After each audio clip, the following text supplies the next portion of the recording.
Mr. Comer, you're recognized for 5 minutes. Thank you, Madam Chair.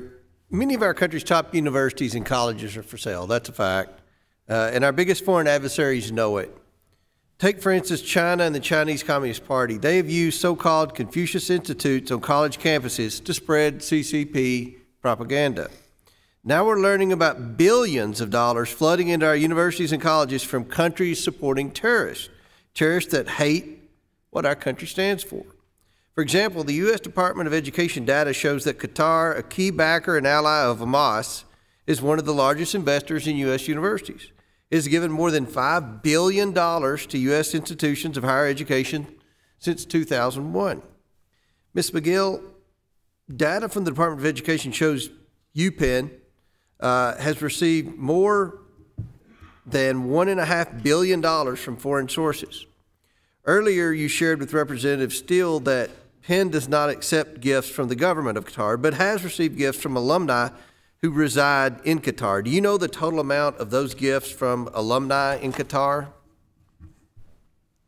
Thank you for the question, Congressman Comer. We, of course, follow all of the laws, and we accept no gifts that are inconsistent with our academic mission that would create any interference with doing what we do at Penn. What I know about Qatar is what I mentioned earlier, is that I'm not aware of any government gifts, and we have a few alumni in Qatar. The number I have in front of me is about $2,000 a year from the donors that we have, the private individuals in Qatar. Does Penn have a policy to not accept donations or gifts from countries that harbor or support terrorists? Congressman Comer, we are guided by the federal government on this matter, and we follow all of the rules. Dr. Kornbluth, this report from the National Contagion Research Institute and the Institute for the Study of Global Anti-Semitism and Policy shows MIT received a total of $859 million from foreign sources between 2014 and 2019. Has MIT accepted money from Qatar? So all of our, as I said previously, all of our funds are for open publishable research. We maintain full control over the research being conducted. I would have to get you the specific funding on Qatar via the staff after this session. It's publicly available information in the public record. Well, does MIT have a policy of not accepting money from countries that harbor or support terrorists? So our review of all foreign money is seen through the lens of national security, economic security, and human rights. So I take it no, then.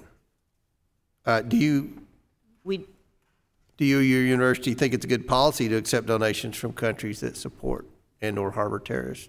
I've told you what our policy is. Thank you. I ask unanimous consent to submit this report, Madam Chair, titled "The Corruption of the American Mind," into the record. Without objection. Dr. Gay, how much money does Harvard receive from foreign sources that support Hamas or have links to terrorist organizations like Qatar, Lebanon, and the Palestinian Authority? Excuse me, sorry, Congressman. Harvard has policies that govern the acceptance of gifts and contracts, beginning with respecting federal law, which means that we don't accept gifts or contracts from entities that are on restricted lists.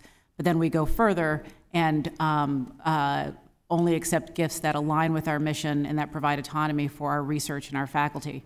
We have alumni all over the world, and their philanthropy supports student aid and scholarships and cutting-edge research. Okay, well, does the Department of Education reports that Harvard has received more than $19 million from Qatar, $2.5 million from Lebanon, and more than $1.5 million from the Palestinian Authority as of October 2023. As university president, do you think Harvard should be accepting money from countries that support terrorists? Again, we have strict policies that govern the gifts and contracts that we accept. But do you have a personal fully opinion? With federal law, and we will not accept gifts that do not align with our mission and retain autonomy. So will you make a commitment to not accept money from countries that we know support terrorists? We follow federal law. The anti-Semitism on college campuses across the country, including your campus, has been shocking to witness, and that goes to all the witnesses I've asked questions to. We've seen the celebration of terrorism on all of your campuses, including from faculty. But when we see how much foreign money, including from our most dangerous adversaries, is going into our colleges and universities, maybe we shouldn't be that surprised. So you need to immediately reevaluate the sources of foreign donations and recognize the poisonous effect that this is happening on your campuses. Thank you, Madam Chair, and I yield back.